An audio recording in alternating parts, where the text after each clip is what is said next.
오래전이긴 하지만 그 텔레비전 아마 SBS로 기억하는데 그 프로그램 중에 좋은 세상 만들기라는 프로그램이 있었어요. 그 할머니 할아버지들이 출연해서 꾸며가는 그러한 프로그램인데 거기서 이제 게임을 했어요. 근데 그 진행자가 할아버지에게 한 글자 단어를 보여주면서 그 단어를 설명하게 하는 거예요. 그 단어를 이야기하면 안 돼요. 그러면 그 이야기를 듣고 그걸 알아맞추는 거예요. 할아버지에게 주어진 그 문제는 천생연분이었습니다. 천생연분.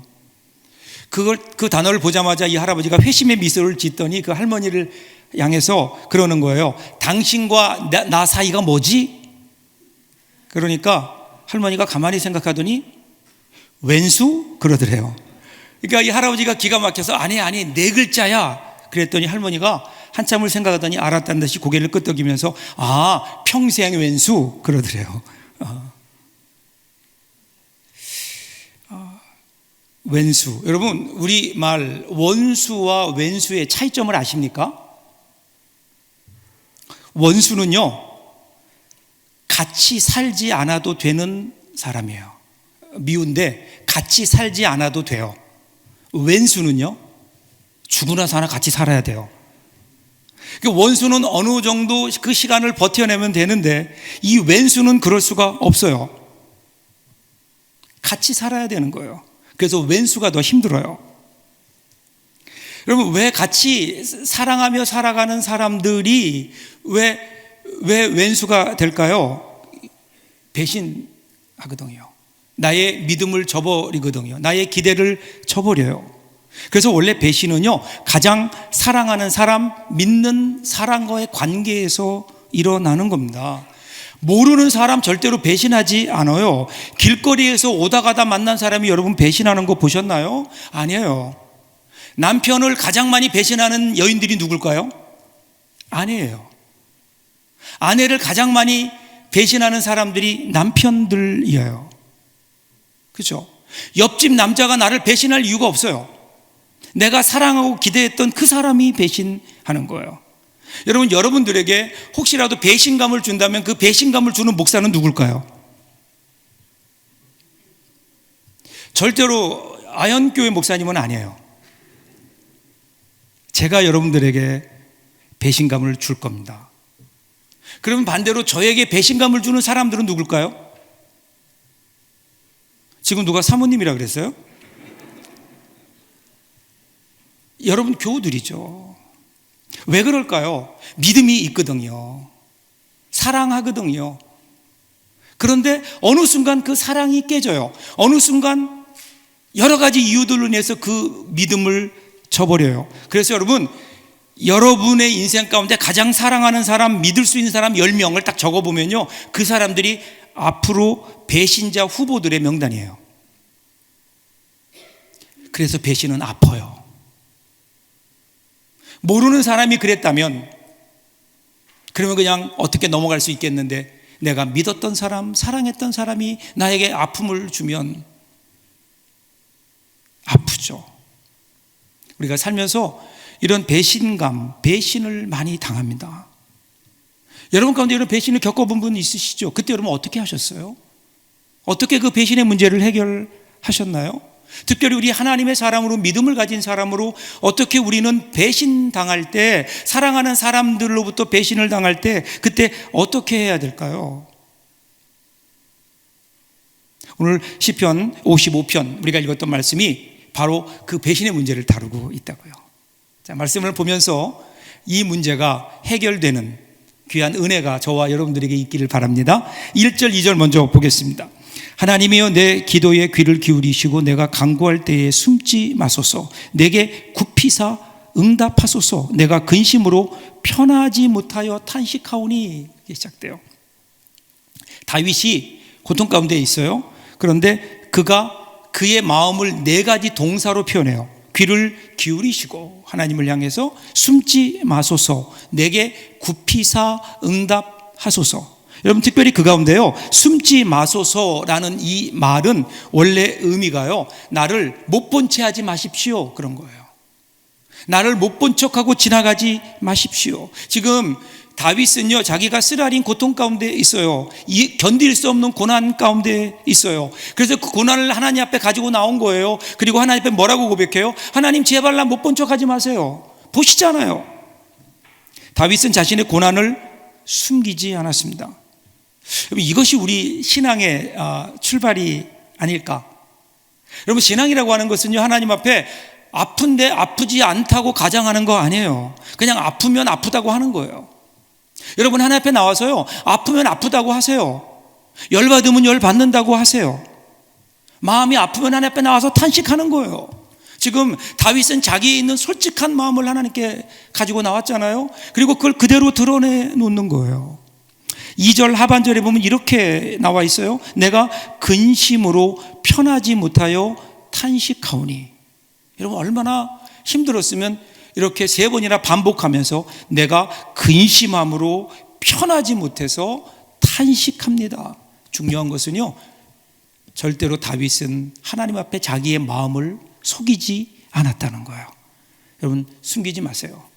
그냥 아프면 아프다, 하나님 앞에 나와서 아뢰면 되는 겁니다. 자, 이어지는 3절과 5절 보세요. 이는 원수의 수리와 악인의 압제 때문이라. 그들이 죄악을 내게 더하며 노하여 나를 핍박하였나이다. 내 마음이 내 속에서 심히 아파하며 사망의 위험이 내게 이르렀도다. 두려움과 떨림이 내게 이르고 공포가 나를 덮었도다. 그 사람들이 핍박하는데 얼마나 심한지, 자신을 모욕하고 위협하는 소리가 귀에 쟁쟁한 거예요. 이것이 괴로움과 고통을 더하고 있는 거예요.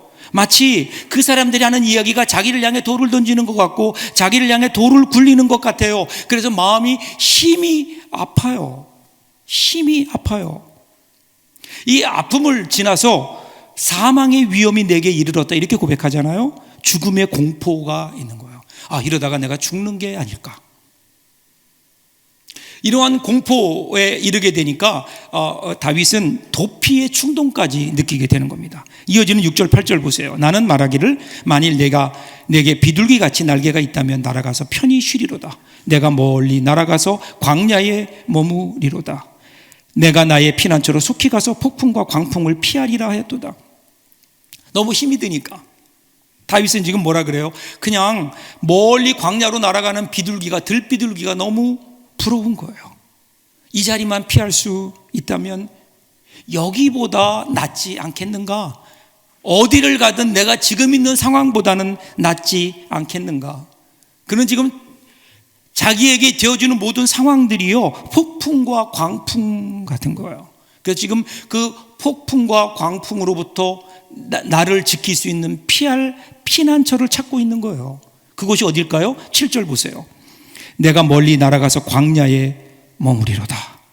시인이, 지금 다윗은요, 사람이 살지 않는 광야로 나가겠다고 하는 거예요. 여기서 광야는 볼모의 땅이에요. 사람이 살 수 없는 땅, 곡식을 재배할 수 없는 그러한 땅이에요. 사람이 살지 않아요. 인적이 그친 곳이에요.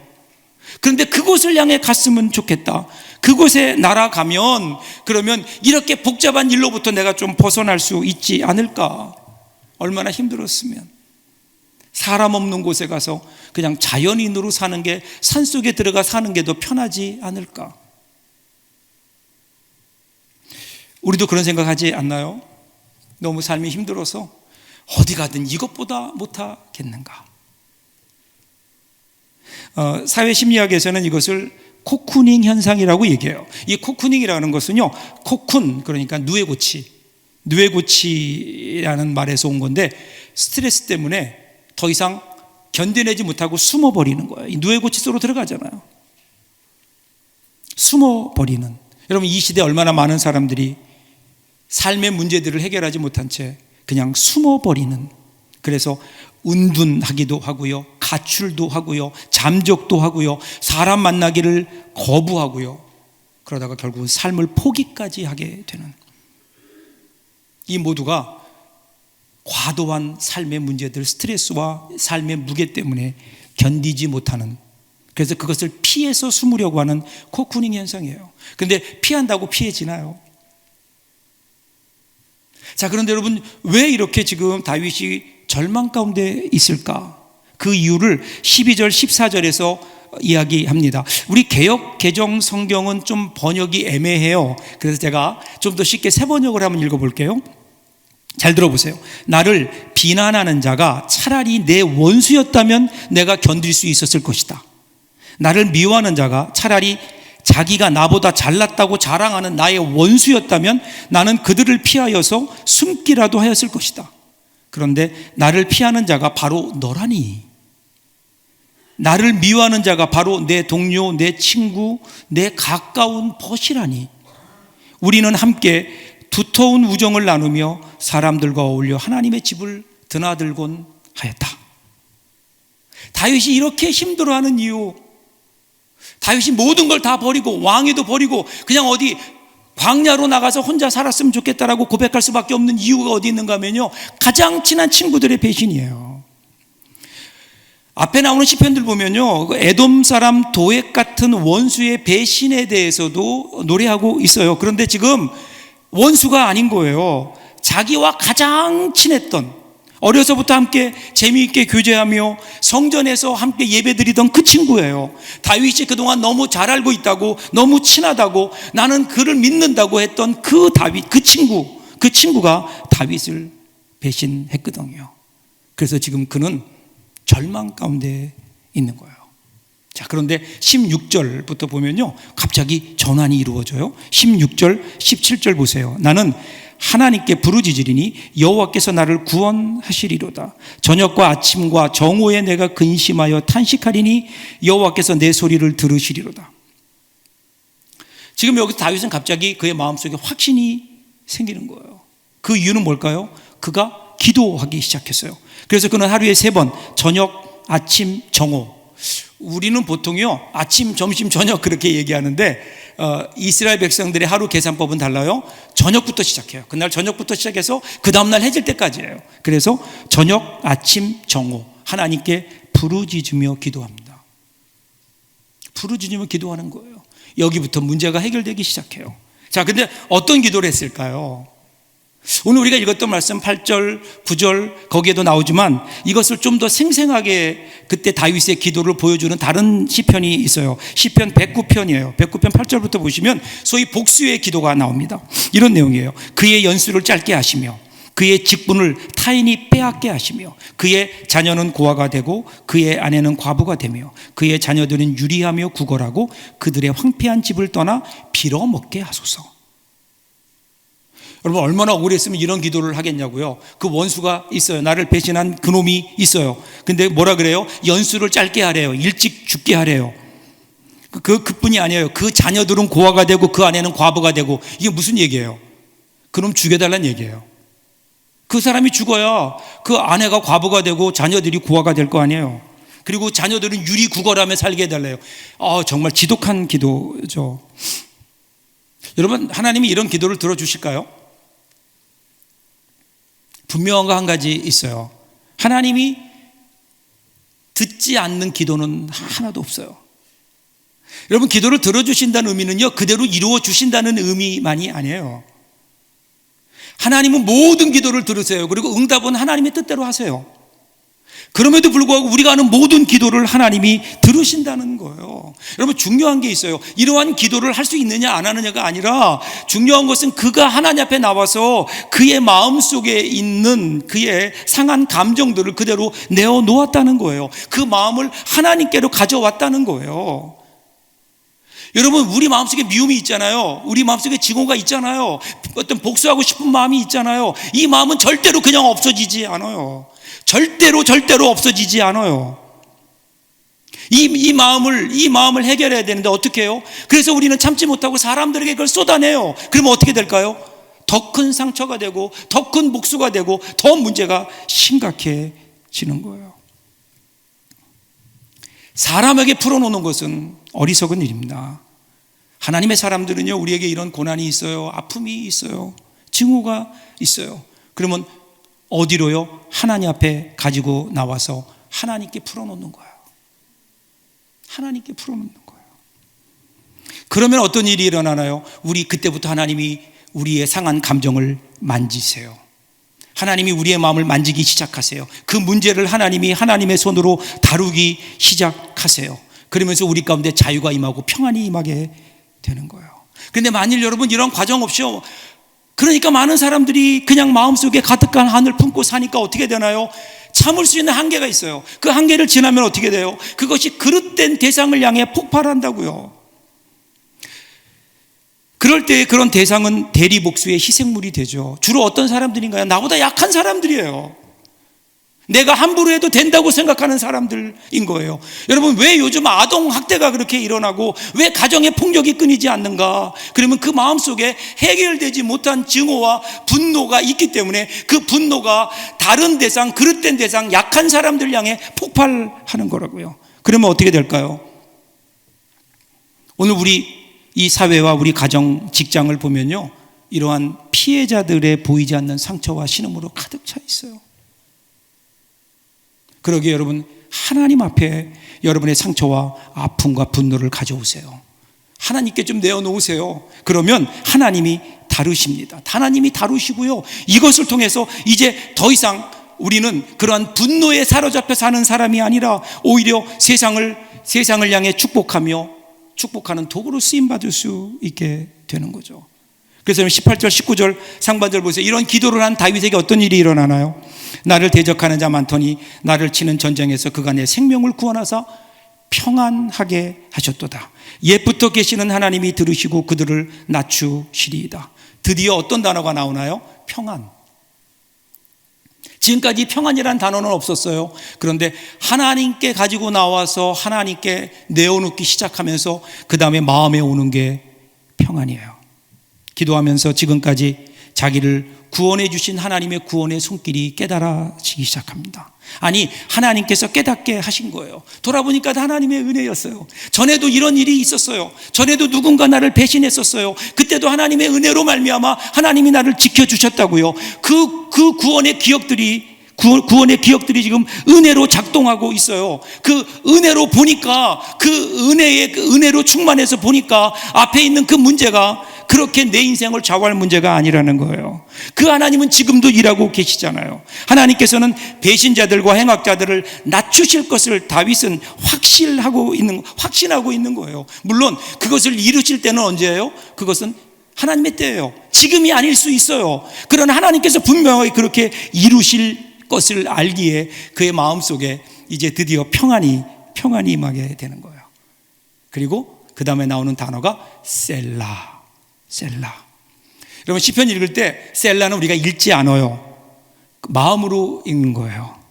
여기서는 여러 가지 의미가 있지만 잠시 멈추어라, 묵상해라. 그러면서 지금 다윗은 자기를 구원해 주신 하나님의 은혜를 묵상하는 거예요. 자, 시편이 이렇게 끝났으면 좋을 텐데, 근데 19절 하반절부터 다시 보세요.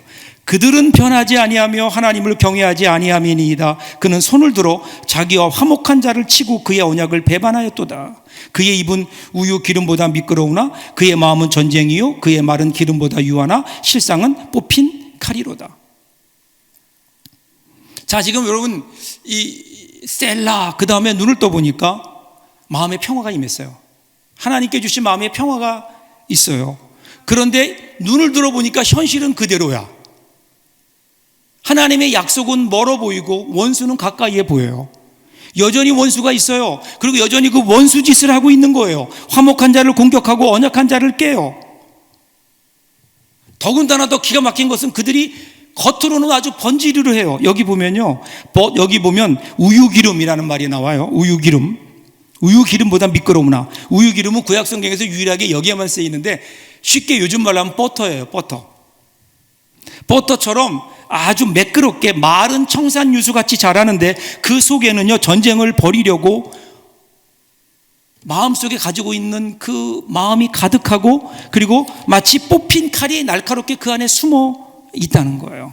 그러니까 지금 어떤 상황인가 하냐면요, 기도함으로 나는 평안해졌어요. 그런데 눈앞에 보이는 상황은 여전해요. 여전히 원수는 건재해요. 나는 내가 이 문제를 해결한 줄 알았는데 그 원수를 보니까 또 내 마음이 흔들리는 거예요.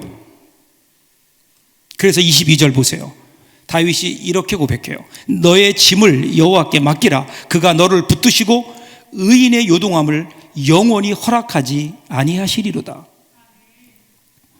여러분, 우리가 누군가 우리를 배신했을 때 우리가 해야 될 일은요, 배신으로 갚아주는 것 아니에요.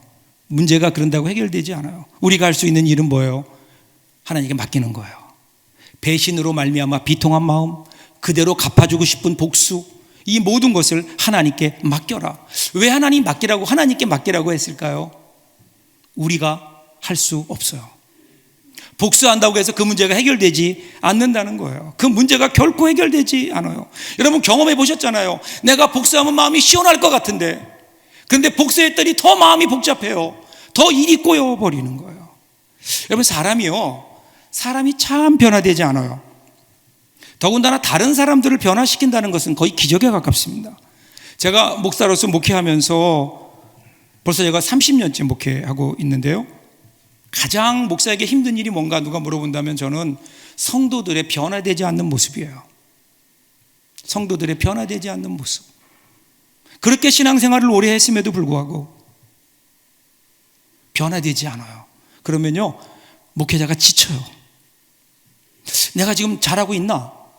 내가 지금 내가 잘못하고 있나? 내 능력이 이거밖에 안 되는가? 그럴 때면 그때 성령님께서 제 마음속에 주시는 질문이 있어요. 너는 어떠냐? 너는 어떠냐? 네가 다른 사람들 변화되지 않는다고 실망하고 있는데, 그러면 너는 얼마나 변화되었느냐 하는 거예요. 이 질문에 제 모습을 돌아봐요. 겉으로는 목사처럼 살고 있는 것 같은데 저의 내면은 그렇지 못한 것을 제가 잘 알죠. 벌써 제가 목사로 산 지 30년인데 아직도 여러분, 제가요, 제 자신에 대해서 기대하는 모습이 있잖아요. 여러분도 마찬가지 아니에요? 자기 자신에 대한 기대가 있죠. 지금보다 훨씬 더 좋은 모습을 기대합니다.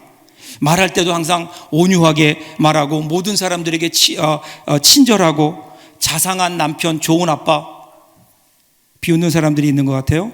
좋은 목사, 이런 마음이 있어요. 저 그렇게 되고 싶어요. 근데 그게 잘 안 돼요. 되고 싶은데 잘 안 돼요.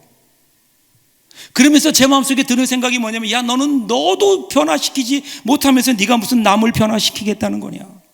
그렇죠, 여러분. 이 세상에서 가장 어리석은 게요, 다른 사람들을 변화시키겠다는 거예요. 이 세상에 가장 어리석은 남편들이 아내를 내 마음대로 변화시키겠다고 하는 사람들이고요, 가장 어리석은 아내들이 남편을 내 마음대로 변화시키겠다는 거예요. 안 돼요. 내가 어떻게, 나도 변화 못 시키는데 내가 어떻게 다른 사람들을 변화시킬 수 있겠어요? 그러므로 그건 교만이라는 거예요. 겸손하라는 거예요. 내가 지금 이렇게 한다고 절대로 그가 변하지 않고 상황이 변하지 않는다는 거예요. 그러니까 그 일을 이룰 수 있는 분은 하나님밖에 안 계시니 하나님께 좀 맡겨라 라는 거예요. 근데 여러분 잘 보세요. 여호와께 나의 짐을 맡겼어요. 나의 짐을 맡겼으면 하나님이 내 짐을 맡아주셔야 되잖아요. 근데 성경은 어떻게 표현하냐면요, 하나님은 나를 붙드신대요. 너의 짐을 여호와께 맡겨라. 그가 너를 붙드시고. 여호와께 맡긴 건 내 짐인데 하나님은 나를 붙들어 주세요.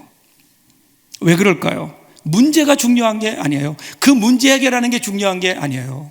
상황이 바뀌는 게 중요한 게 아니에요. 그 원수가 없어지는 게 중요한 게 아니에요. 중요한 건 나라고요. 하나님은 문제를 보지 않고 나를 보신다고요. 그리고 나를 붙들어 주시는 거예요. 내가 바로 서야 돼요. 내가 흔들리면 안 되는 거예요. 내가 주님의 뜻을 발견하고 그 섭리를 믿어야 돼요. 그래서 그 믿음으로 나에게 주어진 삶의 문제들을 이겨나갈 수 있도록 하나님이 나를 붙드시고 강하게 하시고 담대하게 하시는 거예요.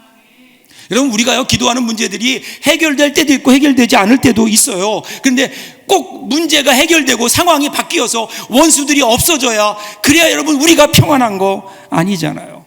문제는 해결되지 않았지만 그런데 그 문제가 해결되는 경우가 있어요.